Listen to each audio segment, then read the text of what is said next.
वैज्ञानिकों के सिद्धांत, उसका तो आरंभ के दिनों से ही विरोध किया करते थे। इसलिए उन्होंने सबसे पहली पुस्तक जो लिखी थी, easy journey to other planets, जिस पुस्तक में वो कह रहे हैं कि आप अपनी भौतिक तकनीकी विज्ञान से, तकनीकी विमानों से, रॉकेट से आप कोई ऊंचे लोकों में नहीं जा सकते हो। ये ऊंचे लोग कुछ ऐसे साधारण लोग नहीं हैं जो हमारी क्षमता के अधीनस्थ हैं।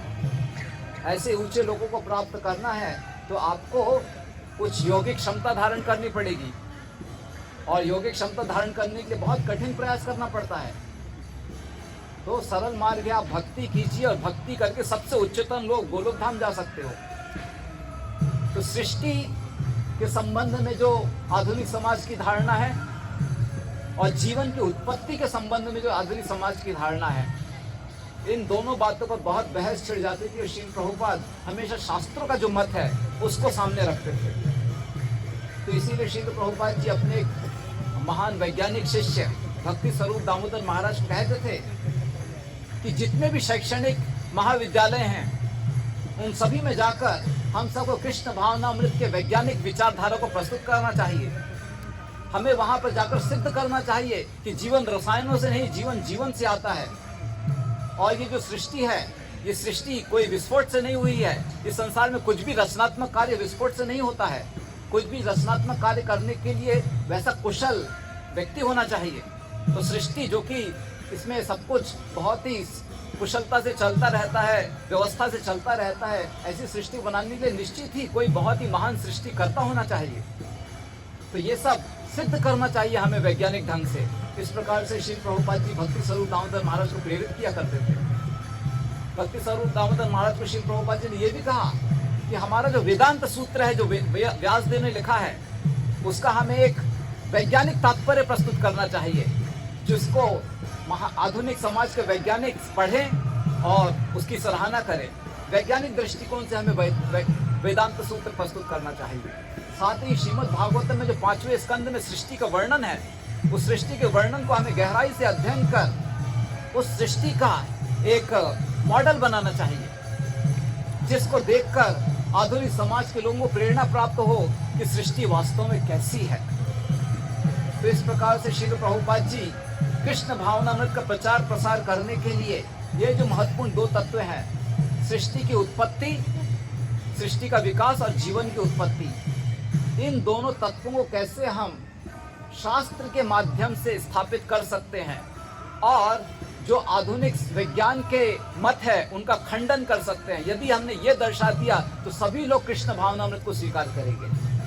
फिर से मैं कहता हूँ, यदि हमने जीवन की उत्पत्ति जीवन से होती है और ये जो सृष्टि है, इस सृष्टि की रचना किस प्रकार से है, ये यदि हमने शास्त्रों के माध्यम से सिद्ध कर दिया और साथ ही किस प्रकार से आधुनिक विज्ञान के जो मत है वो गलत है, ये सिद्ध कर दिया, तो सभी के सभी लोग आसानी से कृष्ण भावनामृत को, भक्ति को जरूर स्वीकार कर लेंगे। ऐसा श्रील प्रभुपाद जी का विचार था और इसलिए श्रील प्रभुपाद जी बहुत जोर देते थे कि हमें वैज्ञानिक ढंग से कृष्ण भावनामृत का प्रचार प्रसार करना चाहिए। और इसीलिए जब भक्ति स्वरूप दामोदर महाराज ने पुस्तक लिखी, scientific basis of Krishna consciousness, Krishna भावनामृत का वैज्ञानिक आधार, तो जब जुहू में प्रवचन दे रहे थे श्री प्रभुपाद जी, वो 10 दिन का पंडाल कार्यक्रम था, तो पंडाल कार्यक्रम के अंत में श्री प्रभुपाद जी भक्ति स्वरूप दामोदर को बुलाते थे और कहते थे कि आप अपनी पुस्तक के आधार पर पावर पॉइंट प्रेजेंटेशन दीजिए। तो इस प्रकार से श्री प्रभुपाद जी बहुत अधिक वैज्ञानिक ढंग से भक्ति का प्रचार हो, कृष्ण भावनामृत सिद्धांतों का प्रचार हो, इस पर बल दिया करते थे। तो श्री प्रभुपाद जी चाहते थे कि ये जो सृष्टि की रचना है, जिस प्रकार से ब्रह्मा जी ने ब्रह्म संहिता में दर्शाई है, गोलोक नामनी निज धामनी तले च तस्य देवी महेश हरिधाम तु तेषु तेषु तेते प्रभाव नित्या विहिताश्च येन गोविंदम आदि पुरुषम तमहम भजामि। कि गोलोक धाम यह भगवान का निज धाम है और उसके नीचे देवी धाम, महेश धाम और हरि धाम है। इस प्रकार से ब्रह्मा जी ने अनुभव किया है सृष्टि की रचना, उस प्रकार से हमें इस मंदिर में दर्शाना चाहिए। तो आपने जो वैदिक जो मंदिर देखा, मंदिर में एक मध्य का जो गुंबद है जो इतना ऊंचा है, सबसे ऊंचा है, उस मध्य के गुंबद में आपने देखा होगा बाजू में अलग अलग फ्लोर्स बने हुए हैं। तो उन सारे अलग अलग फ्लोर्स तक जाने के लिए सीढ़ी है और आप बिल्कुल ऊपर तक पहुंच सकते हो। तो जब आप अलग अलग फ्लोर्स में ऊपर जाओगे सीढ़ी से, तो अलग अलग जो लोक हैं, ये जो ब्रह्मा जी की सृष्टि है इस ब्रह्मांड के अंदर, पृथ्वी के ऊपर 7 लोक हैं, पृथ्वी के नीचे 6 लोक हैं। पृथ्वी के नीचे के जो लोक हैं वो पाताल लोक कहलाते हैं, अतल वितल सुतल इस प्रकार से। और पृथ्वी के ऊपर जो लोक हैं, भूअर लोक, ओम भूर भुआ स्व, भूअर लोक, स्वर्ग लोक, इस प्रकार से ऊपर बहुत सारे लोक हैं। तो 7 लोक ऊपर, नीचे 6 लोक। तो जैसे जैसे हम ऊपर जाएंगे वैसे वैसे उन लोकों में किस प्रकार की व्यवस्था है, उन लोकों में किस प्रकार की सुविधा है, किस प्रकार की रचना है, उसका कुछ दर्शन होगा। और अंत में जब हम सबसे ऊपर पहुंचेंगे तो वहां पर गोलोक धाम में, जहां भगवान श्री कृष्ण श्रीमती राधिका व अन्य सखियों के साथ व गोप सखाओं के साथ रहते हैं, उसका दर्शन होगा। तो जैसे जैसे ऊपर जाएंगे 7 लोगों का दर्शन होगा। और इस तरफ जो गुंबद है उसमें निम्न लोगों को दर्शाने वाले हैं, अतल वितल सुतल पाताल, इस प्रकार से। तो इस प्रकार से रचना की गई है। तो श्रील प्रभुपाद जी की इच्छा थी कि जिस प्रकार से सृष्टि की रचना है उसमें विशेष रूप से किस प्रकार से जब सूर्य घूम रहा है और सूर्य के घूमने से किस प्रकार से अलग अलग मौसम आते हैं, या चंद्रमा जो घूम रहा है, तो ये सब श्रील प्रभुपाद जी चाहते थे कि हम इस सृष्टि के मॉडल में यहाँ पर दर्शाएं, जिसको देखकर लोग समझ जाएं कि वास्तव में सृष्टि किस प्रकार से है। अन्यथा बहुत सारे आधुनिक वैज्ञानिक हमेशा शोध करते रहते हैं, सूर्य, तारे, चंद्रमा, ग्रह आदि सब कुछ देखते रहते हैं और अपनी कल्पना से बहुत कुछ कहते हैं। फिर अन्य वैज्ञानिक आता है, वो अपनी कल्पना से बहुत कुछ बताता है। तो इस प्रकार से कल्पना के आधार पर बहुत कुछ लोग कह रहे हैं, लेकिन शास्त्र के जो वास्तविक दृष्टिकोण है उसके आधार पर यदि हम यहाँ पर सृष्टि का मॉडल प्रस्तुत करें तो लोगों को कल्पना करने का कोई प्रश्न नहीं उठता है, वो सीधे सीधे देख लेंगे और समझ जाएंगे। ऐसी श्रील प्रभुपाद जी की भावना थी। तो श्रील प्रभुपाद जी कहते थे कि लोगों की जो जिज्ञासा है, लोगों की बहुत जिज्ञासा होती है सृष्टि के संबंध में, जीवन की उत्पत्ति के संबंध में। तो इस जिज्ञासा का समाधान यदि हम इस मंदिर से कर सके, इस प्रकार की शिक्षा यदि हम लोगों को यहाँ पर दे सके, तो निश्चित रूप से लोग भक्ति को भी जरूर स्वीकार करेंगे। ऐसी श्रील प्रभुपाद जी की विचार भावना थी। तो श्रील प्रभुपाद जी कहा करते थे कि ये जो मंदिर होगा, टेम्पल ऑफ वैदिक प्लानिटेरियम, इससे हमें आधुनिक समाज को केवल भक्ति ही नहीं प्रदान करनी है, बल्कि भक्ति का जो वैज्ञानिक दृष्टिकोण है उस शिक्षा को प्रदान करना है। तो उसको दर्शाने के लिए जैसा कि प्रभु जी ने वहां पर बताया कि बहुत सारी एग्जीबिशंस होंगी, जिन एग्जीबिशंस के द्वारा कर्म के सिद्धांत और पुनर्जीवन के सिद्धांत और जो इतिहास है, इतिहास के बारे में भी लोगों को बहुत गलत धारणा है। हम जो हमारे बच्चे जो विद्यालय में इतिहास पढ़ते हैं उसमें कुछ भी पढ़ते हैं वो लोग, हम बंदर से आए हैं या 5000 या 5, ये जो सृष्टि का इतिहास है ये केवल 3 या 4000 साल पुराना है, उसके पहले केवल पशु रहा करते थे, ऐसे कुछ भी कहते हैं वो लोग। तो वास्तविक इतिहास क्या है, शास्त्र के माध्यम से उसे वहां पर दर्शाया जाएगा, जिसको देखकर लोग सीखेंगे कि सच्चाई क्या है। तो इस प्रकार से श्री प्रभुपाद जी चाहते थे ये जो मंदिर हो ये केवल एक भक्ति का केंद्र ना हो, बल्कि भक्ति को वैज्ञानिक दृष्टिकोण से प्रस्तुत करने वाला एक शैक्षणिक केंद्र हो, जिससे आकर्षित होकर संपूर्ण विश्व के वैज्ञानिक यहाँ पर आने चाहिए, इस मंदिर का अध्ययन करना चाहिए। जैसे आज भी कोई बहुत विशेष इमारत होती है तो बहुत सारे लोग जाते हैं उधर दर्शन करने के लिए, देखने के लिए और अध्ययन करने के लिए कि कैसे बना है, क्या बना है, क्या हुआ है। तो वैसे ही शिल प्रभुपाद जी चाहते थे कि जब ये मंदिर बने तो पूरे विश्व के वैज्ञानिक यहाँ पर आने चाहिए और इस मंदिर का अध्ययन करना चाहिए। इस मंदिर में जो दर्शाया गया है उसका अध्ययन उन सबको करना चाहिए। और इस प्रकार से जब ये सारे प्रतिष्ठित वैज्ञानिक अध्ययन करेंगे और इस मंदिर में जो दर्शाया गया उसको सम्मान देंगे, तो वैज्ञानिक जब स्वीकार करेंगे कृष्ण भावनामृत के सिद्धांतों को, तो जरूर संपूर्ण विश्व इसको स्वीकार करेगा। ऐसी शिल प्रभुपाद जी की विचार भावना थी। तो शिल प्रभुपाद जी चाहते थे कि इस मंदिर के माध्यम से हम लोगों को भक्ति का विज्ञान सिखाएंगे, और जब लोग इस मंदिर में आएंगे लोग भक्ति का विज्ञान सीखेंगे, और साथ ही साथ आसपास जो भक्तगण रह रहे हैं उनका जो वैष्णव व्यवहार है, उनकी जो वैष्णव संस्कृति है उसको देखेंगे। तो इस प्रकार से लोगों को यहाँ पर संस्कृति भी प्राप्त होगी और विज्ञान भी प्राप्त होगा, और इस प्रकार से लोग भक्ति को बहुत ही सरलता से स्वीकार करेंगे। तो श्रील प्रभुपाद जी जो भी कर रहे थे कृष्ण भावनामृत के प्रभावशाली प्रचार के दृष्टिकोण से ही कर रहे थे। तो वे चाहते थे कि इस प्रकार से हमें इन सब मापदंडों को ध्यान रखकर ये सुंदर मंदिर बनाना चाहिए।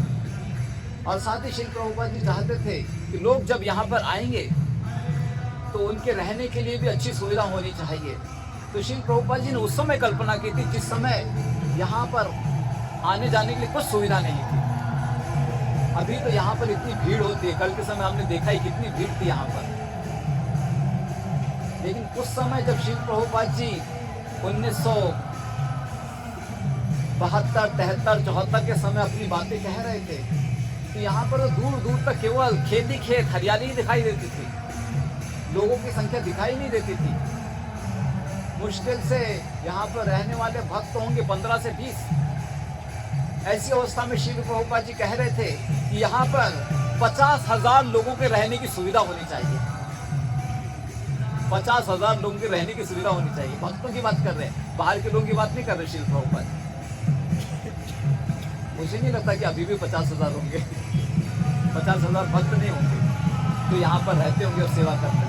तो उस समय श्री प्रभुपाद जी ने कहा था कि यहाँ मुझे 50,000 लोगों के रहने की सुविधा चाहिए, और अच्छी सुविधा होनी चाहिए कि अलग अलग देशों के जो एम्बेसीज हैं वो भी यहाँ पर आए और रहें। अच्छे अच्छे होटल्स होने चाहिए कि बड़े बड़े प्रतिष्ठित लोग उनको यहाँ पर आकर रहने में संकोच नहीं होना चाहिए। और साथ ही श्री प्रभुपाद जी ने भी यहाँ पर विचार किया था कि बड़ा यूनिवर्सिटी होना चाहिए, एयरपोर्ट होना चाहिए, बड़ा थिएटर होना चाहिए, स्टेडियम होना चाहिए। ये सब श्री प्रभुपाद जी ने बोला है अपने समय में। तो श्री प्रभुपाद जी के बारे में इतना तो मानना पड़ेगा कि उनकी संकल्पना, जो विजन था फ्यूचर का, भविष्य का दृष्टिकोण, वो बहुत ऊंचा था। हम लोग कल्पना भी नहीं कर पाते हैं। लेकिन श्री प्रभुपाद जी जब कुछ भी नहीं है उनके पास, उस समय भी इतना ऊंचा दृष्टिकोण रखकर बिल्कुल ठोस के साथ कह सकते थे कि ऐसा करना है। और भगवान की कृपा से, भक्तों के संघर्ष से ऐसा हो भी रहा है। तो यह श्री प्रभुपाद जी की विचार भावना थी, इस प्रकार से एक बहुत ही सुंदर मंदिर बनना चाहिए। तो श्री प्रभुपाद जी ने तो कहा था कि 410 फीट ऊंचा मंदिर होना चाहिए। अवश्य सरकारी बंधन के कारण हम उतना नहीं बना पाए, ये 350 फीट है। लेकिन श्री प्रभुपाद जी ने विचार किया था 410 फीट ऊंचा मंदिर होना चाहिए। तो इस प्रकार से श्री प्रभुपाद जी बहुत ही अद्भुत कल्पना करते थे जिससे सभी के सभी कृष्ण भक्ति को स्वीकार कर सके। एक वक्तव्य में श्री प्रभुपाद जी ने कहा कि लोग सभी आज भारत में आते हैं, ताजमहल जरूर देखते हैं। सही बात है ना? कोई भी आता है, भारतीय भी ताजमहल देखना चाहते हैं, बाहर के लोग भी आते हैं, ताजमहल तो देखकर जाना है। श्री प्रभुपाद जी कह रहे थे कि हमें ये मंदिर ऐसा विशाल बनाना है, ऐसा अद्भुत, ऐसा सुंदर बनाना है कि लोग भारत में आएंगे तो टेम्पल ऑफ वैदिक प्लेनेटरियम जरूर देखकर जाने चाहिए। ये श्री प्रभुपाद जी की विचार भावना है। और जब वो लोग यहाँ पर आएंगे तो यहाँ की वैष्णव संस्कृति का भी अनुभव करेंगे, उसको भी देखेंगे, और इस प्रकार से भक्ति के विज्ञान को सीखकर वे सभी भक्ति को प्राप्त करेंगे और अपने जीवन में भक्ति को स्वीकार कर जो मनुष्य जीवन का लक्ष्य है उसको प्राप्त करने में सफल होंगे। तो इस प्रकार से ये जो मंदिर है, इस मंदिर के माध्यम से संपूर्ण विश्व में प्रचार होने का विचार श्री प्रभुपाद जी का था। और निश्चित रूप से क्योंकि ये नित्यानंद प्रभु का विचार था, उनका सपना था, भक्तिविनोद ठाकुर ने भी ऐसी ही कल्पना की थी और श्री प्रभुपाद जी ने भी उसी दृष्टिकोण के आधार पर इस मंदिर को बनाने का पूरा मापदंड दिया हुआ है। तो निश्चित रूप से आगामी भविष्य में ऐसा ही होगा। तो अवश्य संपूर्ण विश्व के लोग तो भगवान की भक्ति में जरूर प्रेरणा प्राप्त करेंगे इस मंदिर के माध्यम से, लेकिन हम सब तो भारतीय हैं, हम सबको भी अधिकाधिक प्रेरणा प्राप्त करनी चाहिए। ये इस मंदिर को बनाने में संपूर्ण विश्व के भक्तगण जुटे हुए हैं। वे लोग इतना संघर्ष कर रहे हैं भारत में मंदिर बनाने के लिए। सोचिए, कोई व्यक्ति होगा, फ्रांस में रहता होगा, यूरोप में रहता होगा, अमेरिका में रहता होगा, लेकिन भारत भूमि में यहाँ पर एक सुंदर मंदिर का निर्माण हो, उसके लिए वो लोग संघर्ष कर रहे हैं। वो लोग अपना दिन रात एक करके टेम्पल ऑफ वैदिक मिलिट्रियम में अपना योगदान दे रहे हैं। तो हम भारतीयों को तो निश्चित रूप से अधिकाधिक प्रेरणा प्राप्त कर भक्ति में अति गंभीर हो जाना चाहिए और श्री प्रभुपाद जी की शिक्षाओं के आधार पर हम सबको भक्ति की शिक्षाओं को बहुत तीव्रता से अपने जीवन में पालन करना चाहिए। तो ये कार्तिक माह का समय है और हम सभी मायापुर धाम में स्थित हैं। ये बहुत ही अनुकूल अवस्था है। कार्तिक माह में यहाँ पर पहुँच जाना ही बहुत बड़ी बात है। ठीक है, तो आप सब यहाँ पर आए हो, निश्चित रूप से कष्ट हुआ होगा, लेकिन भगवान की भक्ति में कष्ट उठाना भी बहुत उत्तम है। और हमने जो भी कष्ट उठाया है वो कष्ट नगण्य है। जितना कष्ट श्री प्रभुपाद जी के शिष्यों ने इस पूरी सुविधा को बनाने में, हम सबको इस सुविधा को प्रदान करने में उन्होंने कष्ट उठाया है, तो हमारा कष्ट बहुत नगण्य है। तो श्री प्रभुपाद जी व उनके शिष्यों के प्रति व यहाँ पर रहने वाले सभी भक्तों व सेवकों के प्रति कृतज्ञता दर्शाते हुए हम सभी को अपने आप को बहुत धन्य मानना चाहिए कि मैं मायापुर धाम में आ सका हूँ। और क्योंकि अब मैं मायापुर धाम में आ सका हूँ तो मुझे अब इस धाम में अपने सारे समय का, अपनी सारी उपस्थिति का पूरा लाभ उठाना चाहिए। हर कोई भी एक क्षण भी मुझे बर्बाद नहीं करना है, हर क्षण मुझे भगवान की भक्ति में पूर्णतः समर्पित करना है। अतः जब तक हम इस धाम में हैं, अधिकाधिक माला का जप कीजिए, अधिकाधिक दर्शन कीजिए, अधिकाधिक श्रवण कीजिए, अधिकाधिक भगवान से प्रार्थना कीजिए और अपने हृदय में जो भी दोष हैं वो सारे दोष नष्ट हो, अनर्थ नष्ट हो। केवल भगवान की भक्ति ही हृदय में अधिकाधिक संचालित हो। मेरा हृदय पूर्णतः वैष्णव गुणों से सुसज्जित रहे, इस प्रकार की हमें प्रार्थना बारंबार यहाँ पर करनी चाहिए। और इस प्रकार से प्रार्थना करते हुए हमें यहाँ भावना दर्शानी चाहिए भगवान के प्रति कि मुझे अधिकाधिक आपकी भक्ति के पथ पर आगे बढ़ना है, अपने आप को पूर्णतः शुद्ध करके आपके चरणों में पूर्णतः समर्पित होना है, आपके वैष्णव की अधिकाधिक मुझे सेवा करनी है। इस प्रकार की भावना रखते हुए यहाँ पर हमें अपना जो भी काल है, समय है, उसे अधिकाधिक भक्तिमय उपयोग में लाकर अपने जीवन को सफल बनाना चाहिए। तो इन्हीं विचारों के साथ यहीं पर मैं विराम देता हूँ। अभी 6 बज चुके हैं। ठीक है, तो आप में से किसी कोई जिज्ञासा है तो पूछ सकते हैं। वैसे यहाँ पर 7 बजे गौर आरती होती है, 7 बजे दामोदर अष्टकम होगा। अभी गौर आरती हो रही है। तो जो लोग आज पहली बार आए हैं या जो लोग आज आए हैं उनको मैं संक्षिप्त में बता देता हूँ कि अभी बोल आपको मालूम पड़ा क्या? हाँ बताइए।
हरे कृष्णा। तो क्योंकि कल का शेड्यूल थोड़ा सा हेक्टिक है, कल का ही शेड्यूल हेक्टिक है, बाकी दिन का नहीं है। अब इनको पूछ सकते हैं बाकी दिन का हेक्टिक रहा था क्या? हाँ बाकी दिन का शेड्यूल हेक्टिक था क्या? नहीं कल का ही शेड्यूल हेक्टिक है। तो कल आप वो सब ग्रुप मर्ज हो रहे हैं ना, और थोड़ा जाना है, दूर जाना है। कल सुबह आप सभी 4:30 बजे यहाँ पर मंगल आरती के लिए आओ। यहाँ पर पंचतत्व मंदिर है और राधा कृष्ण अष्टसखी का मंदिर है, ठीक है, और साथ ही नरसिंह देव भी है। तो इनका दर्शन करने के लिए सुबह 4:30 बजे आपको यहाँ आना है। आप लोग रास्ता थोड़ा पहचान लीजिए, ठीक है। 4:30 बजे दर्शन करने के लिए आइए। मंगल आरती होगा, उसके बाद नरसिंह आरती होगा और उसके बाद तुलसी आरती होगा। तुलसी आरती 5:15 तक खत्म हो जाएगी। 5:15 बजे आप सभी सीधे बस में बैठेंगे, ठीक है। आपको 1 बजे तक हो जाए तो सूर्य मठ के दोनों या एक और रेगुलर उधर जाएगा। तो 5:15 को आपको बस में बैठना है, जिससे आप 1 बजे तक वापस प्रसाद के लिए यहाँ पर आ सको, ठीक है। नहीं तो आज की तरह डिले हो जाएगा। तो मैं आज तो डिले किया मैंने जानबूझ के, क्योंकि संभावना ही नहीं थी, ठीक है। और वैसे भी बहुत सारे भक्तगण देर से आ रहे थे। आप सब लोग कितने बजे पहुँचे थे? यहाँ पे ऑलमोस्ट 3:15। हाँ, 3:15 बजे पहुँचे। तो इनको भी प्रसाद खिलाना था, तो उस आधार पर मैंने वो निर्णय लिया। लेकिन हाँ प्रसाद होकर जाएंगे, एक्स्ट्रा टावेल वगैरह। तो कल आप सबको 1 बजे यहाँ पर लाना ही है मुझे। 1 बजे मुझे यहाँ लाना है, तो 5:15 बजे निकलना है। तो 5:15 बजे हम निकलेंगे यहाँ से, बस में बैठेंगे। तो बस कहाँ खड़ा होगा? जो लोग ओरिया मठ में रहते हैं, ओरिया मठ के गेस्ट हाउस, ओरिया मठ गेस्ट हाउस के सामने बस खड़ा रहेगा, उसमें बैठिए। जो लोग वंशी भवन में रहते हैं, उनके ये बस उनके सामने रहेगा। क्योंकि 5:15 पे तो यहाँ पे आरती में रहेंगे, तो वापस वहाँ जाके जाइए ना उधर, यही फिलहाल यहीं पे अगर आ सकते हो गेट पे, मंदिर के गेट पे अगर कोई समस्या नहीं। करता हूँ बट मंदिर से वो नज़दीक है ना, ओरिया भवन। हाँ वो तो ठीक है, मंदिर से ओरिया भवन नज़दीक पड़ेगा ना।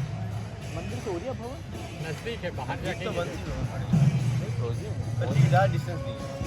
ठीक है प्रभु, जैसा लगता तो जो लोग उधर रह रहे हैं ना, उनको उधर ही बोर्ड करने दो। वो ठीक है ना। गेस्ट हाउस के सामने बस रहेगा, वहाँ बोर्ड कर लेंगे। 5:15 बजे कल बस बोर्ड करना, 1 बजे वापस आओ। 1 बजे के पश्चात आप लोग 1 बजे प्रसाद लोगे। प्रसाद के पश्चात आप आराम करना, आराम कीजिए। और उसके पश्चात आप 3:30 से 5 बजे के बीच स्नान कर लीजिए, गंगा स्नान। जो लोग आज आए हैं उनके लिए गंगा स्नान में वो मेरे साथ रहेंगे, ठीक है। या आप लोग कल स्नान करोगे क्या? करवा दो प्रभु जी, एक साथ करवा दो। कब तक करा दो? क्या बस 4:30 ठीक है। हाँ, प्रसाद के पहले फिर प्रसाद छूट जाएगा। फिर प्रसाद कब खिलाऊंगा मैं? प्रसाद के बाद थोड़ा टाइम दे रहे हैं ना, 2-2.5 घंटे का। तो टाइम तो दे रहा हूँ, है ना 1 बजे टाइम। प्रसाद होगा, फिर आप 3:30 बजे खिलाओ ना। 1:30 बजे भी प्रसाद खत्म होता है, तो 3:30 बजे स्नान के लिए जाना है। हाँ है ना, 2 घंटे का टाइम है ना। 1:30 बजे तक प्रसाद सबका हो जाएगा। 3:30 बजे स्नान करो, किसी को 3:30 नहीं तो 4 बजे जाओ स्नान करने के लिए। तो स्नान यहाँ पर प्रभुपाद घाट में होता है, वंशी मोहन प्रभु को मालूम है, ठीक है। तो वंशी मोहन प्रभु का नंबर सबके पास है, आप उनसे कोऑर्डिनेट कीजिएगा और स्नान करने के लिए जाइएगा गंगा घाट में, ठीक है। आप लीड कीजिएगा कल का स्नान, हाँ 3:30 बजे। सब लोग का ही ना। हाँ, और माताओं के लिए चित्रललिता माता जी को भी मालूम है कहाँ स्नान कराना है, ठीक है। हाँ, अभी वहाँ ये माता जी यहाँ पर नहीं है, बता देंगे। अच्छा माता जी नहीं है कि यहाँ पर, ठीक है। वंशी मोहन प्रभु वो आप देख लो, हाँ सबका स्नान कराना है। 5 बजे के पश्चात, देखो 3:30 से 5 स्नान है, हाँ 5 बजे के पश्चात जो लोग पुराने ग्रुप के हैं वो लोग शॉपिंग करें। बड़ा अरे शॉपिंग करने में बहुत समय बिता रहे हैं ना भक्तगण, हमारा शेड्यूल खराब कर रहे हैं, तो कल शॉपिंग का समय दे रहा हूँ, ठीक है। और जो लोग आज आए हैं उनको शॉपिंग करने के लिए नहीं जाना है, उनको शॉपिंग करने का टाइम ही नहीं है यात्रा में। आप लोग अपना फ्री टाइम निकाल के किसी ले लेना शॉपिंग, टाइम नहीं मैं अलग से दे रहा हूँ, आप लोगों को मेरे साथ आना है, ठीक है। आप लोग शॉपिंग करना चाहते हो तो कर सकते हो, लेकिन फिर क्योंकि आप लोग देर से आए हो तो सेशन मिस नहीं होना चाहिए आप लोगों का, इसीलिए मैं कह रहा हूँ, ठीक है। तो आप लोग मेरे साथ आइए, तो गंगा स्नान हो जाएगा, आप लोग को जो भी इंट्रोडक्टरी मुझको यहाँ के बारे में बताना है बता दूँगा, और फिर उसके बाद फिर से आपकी परसों से आपकी अलग से यात्रा शुरू हो जाएगी, ठीक है। किसी को कुछ पूछना है? सेकंड ग्रुप के कूपन फर्स्ट ग्रुप के कूपन मेरे पास है, सेकंड ग्रुप के कूपन उनके पास है डिनर के, अच्छा, तो कलेक्ट कर लेंगे। मैंने दे दिया ऑलमोस्ट ले रहा है तो मेरे से कलेक्ट कर लेंगे। हाँ एक और बात मैं बोलना चाहूँगा, ये कहाँ गया आपने अंजनी? अरे आपको क्या इधर का गोविंदा कितने बजे बंद हो जाता है? 9:30 बजे। नहीं जल्दी, तो आप जल्दी कह रहे थे। 3 गोविंदा है यहाँ पर, एक राधा माधव किचन का है, एक गोविंदा वृंदा देवी है, और कॉर्नर में मोमोज मिलता है। बट यहाँ पर 8 बजे के बाद कुछ नहीं मिलता है, सब खत्म हो जाता है। तो देखो, जो भक्तगण सोच रहे थे कि हम गोविंदा रेस्टोरेंट में खाएंगे या इधर खाएंगे उधर खाएंगे, पिज्जा खाएंगे, बर्गर खाएंगे, सब 8 बजे बंद मिलता है। सब 7 बजे खा लो। तो विचार अच्छा है, लेकिन आप सोचिए, देखिए सोच कर देखिए, आपका सुबह शेड्यूल रहेगा 7 बजे तक, यहाँ पर 7 बजे श्रृंगार दर्शन होगा। श्रृंगार दर्शन अगर करोगे, सब करोगे 8 बजे का, ठीक है ना। आपको 8 बजे मैं ब्रेकफास्ट कराऊंगा, ठीक है, या 7:30 बजे ब्रेकफास्ट कराऊंगा, तो आराम से 8:30 बजता है। फिर उसके बाद आपको कहीं दर्शन के लिए लेकर जाऊंगा, तो आते आते तो 1 बजेगा। 1 बजे फिर आप लंच प्रसाद लोगे, ठीक है, और फिर उसके पश्चात में आपको आराम का समय दूंगा, क्योंकि अगला जो दर्शन होगा वो 1 बजे अगर मैंने आपको प्रसाद खिलाया तो डेफिनेटली आप लोग 4 बजे से पहले तैयार नहीं रहोगे आने के लिए, और 4 बजे मैं आपको लेकर गया कहीं पर दर्शन के लिए, तो 7 बजे तक अगर मैं वापस लेकर आ जाऊं, ये थोड़ा मुश्किल ही होता है, ठीक है। और अगर मैंने ला भी दिया, मैं लेकर आ भी गया, तो जो बाकी भक्तगण हैं जिनको गदा भवन में डिनर लेना है, उनका डिनर शुरू होगा 8:30 बजे या 9:45 बजे। कितने बजे डिनर होता है शुरू गदा भवन में? 8:30 से 9। हाँ, तो जो बाकी भक्तगण उनका 7 से 8:30 गैप रहेगा, तो मेरे लिए भी मुश्किल हो जाता है कि मैं क्या करूँ, ठीक है। मैं आपको गोविंदा के लिए फ्री देता हूँ, तो ये 1.5 घंटा इनका गैप हो जाता है, फिर कुछ मतलब बाकी का जो क्लास मुझे करना है वो कम कट होता है। तो आप ही सोच कर बताइए मुझे क्या करना है, मुझे कोई समस्या नहीं है, तो आप ही बताइए। नहीं ऐसा पूछे, उनको पिज्जा खाना है। तो ये मुझे पिज्जा कितने लोगों को खाना है? हम तो पिज्जा भी सबको खिला सकते हैं, लेकिन सब लोग खाना पसंद नहीं करते, है ना। बाबू जी वो खिला रहा था, मना कर रहे थे। मेरा नहीं, उनको खाना होगा, मैं तो नहीं खाता हूँ। देखो, तो ठीक है, आप लोग सोच के बताइए। अगर आप लोगों को आप कहोगे कि एक दिन प्रभु जी जल्दी छुट्टी दे दीजिए 7 बजे, तो दे देंगे। आज ही दे रहे हैं ना। हाँ, आज ही दे रहे हैं।